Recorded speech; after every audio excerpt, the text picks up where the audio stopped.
সত্যি কথা বলতে কি বলো তো, প্রত্যেক দিন বাজারে গিয়ে না একদম বড় মাছ খেতে ইচ্ছা করে না। তো আজকে আমি বাজারে গিয়ে কিনে নিয়েছিলাম ফ্রেশ একদম মোরলা মাছ। আর মোরলা মাছ খেতে তো ভাজা থেকে শুরু করে সব ধরনের তরকারি সব কিছুতেই ভালো লাগে। আর সত্যি কথা বলতে ইদানিংকালে সব বড় মাছের দিকে এতটাই নজর যায় কি ছোট মাছগুলোর দিকে কেউ কাটা বাছা ইত্যাদির ভয়ে কেউ কিনতেই ভয় পায়, যে মাছগুলো কিনলে অনেকক্ষণ সময় সাপেক্ষ ব্যাপার।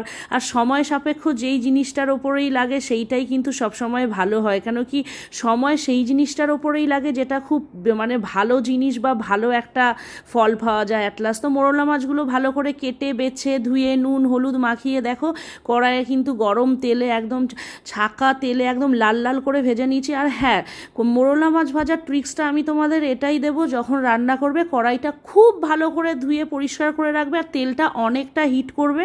দেখবে মাছগুলো একদম কোনো কিছু কষ্ট ছাড়াই কড়াই থেকে